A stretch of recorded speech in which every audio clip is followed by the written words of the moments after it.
Hello dear students, welcome you on my YouTube channel Gurukulam coaching institute. Dear students, आज का हमारा topic रहेगा abortion law in India.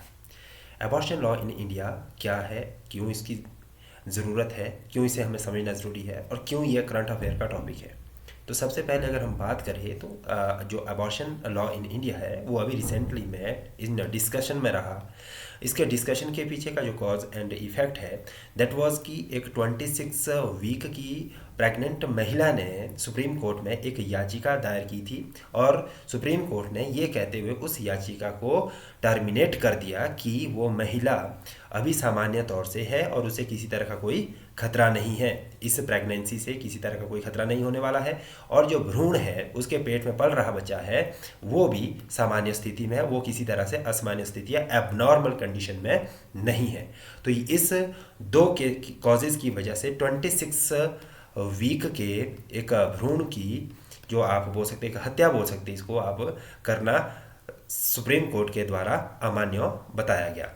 दूसरी बात कि इस जो कानून की प्रक्रिया है, जो अबॉर्शन लॉ इन इंडिया है, वो कब से स्टार्ट हुई और इसकी कानूनी प्रक्रिया के जो प्रावधान है वो आईपीसी में कहाँ पे मेंशन किए गए हैं, किस आर्टिकल या किस सेक्शन के अंदर ये सारी चीज़ें आती है।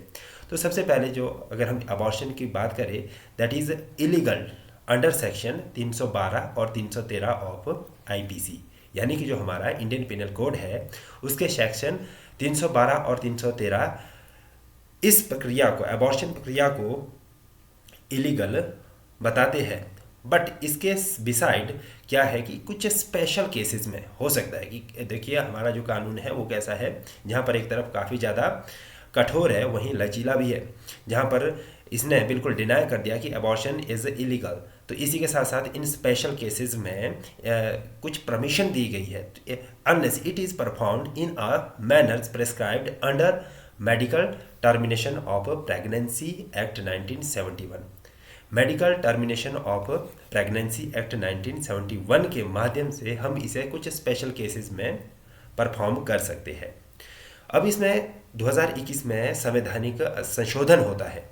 इस संशोधन में इस जो ये कानून है एमटीपी एक्ट है, इसमें संशोधन किया जाता है ताकि ये अन्य महिला को और ज़्यादा महिलाओं के लिए एक एक्सेसिबल बन जाए। अभी इसमें पहले क्या था कि पहले ये 20 हफ्ते तक की जो प्रेग्नेंट महिला है उनके लिए अवेलेबल था, लेकिन अब इसको बढ़ा के 24 हफ्ते की महिला के लिए भी कर दिया, यानी कि पहले ये 20 वीक्स तक के जो फेटल्स है उनके अबॉर्शन की परमिशन देता था, लेकिन अब इस कानून में 24 वीक्स तक की परमिशन दी जा सकती है विद स्पेशल मेडिकल जो टर्मिनेशन है प्रेगनेंसी एक्ट के 1971 के प्रावधान के अनुसार। बट इसमें और भी महत्वपूर्ण चीज़ें देखने की ज़रूरत है। अब यहाँ पे सेक्शन जो 88 to 92 है, जो हमारा नया भारतीय न्याय संहिता बना है 2023 में, उसमें कुछ प्रोविज़न बताए गए हैं related to the miscarriage of womens. ठीक है, और वो क्या है कि सबसे पहले हम दोबारा से एमटीपी एक्ट के प्रावधान को समझना पड़ेगा।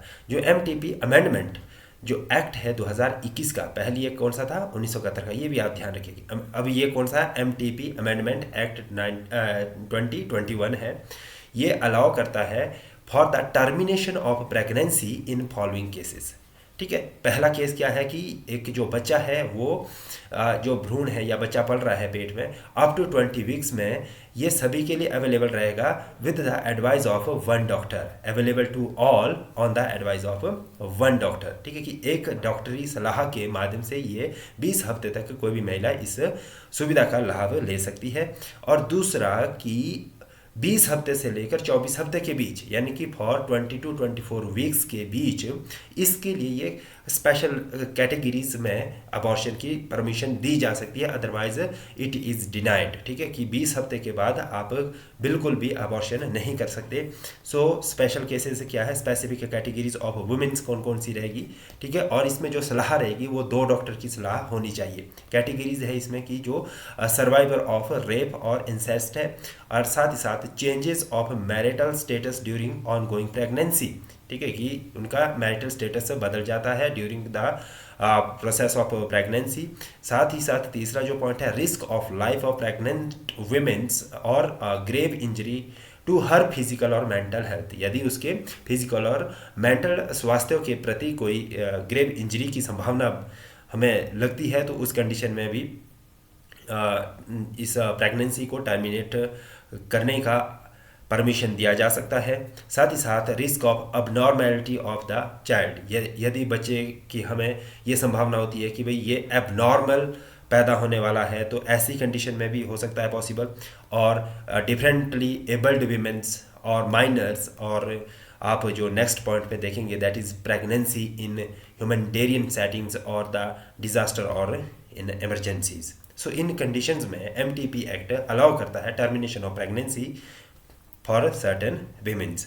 इसके बाद अब जो नेक्स्ट पॉइंट है that is very important point की beyond 24 weeks available only on ground of foetal abnormality on advice of medical board. यहाँ पर एक और दो डॉक्टर नहीं, पूरा का पूरा मेडिकल बोर्ड होना चाहिए, तब जाके अगर मेडिकल बोर्ड यहाँ पे सलाह देता है तभी जाके यहाँ पे क्या किया जा सकता है, एबॉर्शन करवाया जा सकता है। अब यहाँ पे इन 2022 जो 2022 में सुप्रीम कोर्ट एक रूल निकालता है, ठीक है, उसमें क्या कहा जाता है कि जो एमटीपी एक्ट है, medical termination of pregnancy act है, उसमें जो रेप का मीनिंग है उसमें हमें क्या इंक्लूड करना है, that also include the marital rapes, कि भाई आपका मैरिटल रेप भी हो सकता है, उस कंडीशन में भी आपको परमिट किया जाए, ठीक है, उसमें उस केस में भी आपको परमिशन दी जा सकती है। Further supreme court also extended the right to safe and legal abortion up to 24 weeks to unmarried and single womens. It is all about the abortion law. Hope so you have learned this laws, and please share, subscribe and like my this video.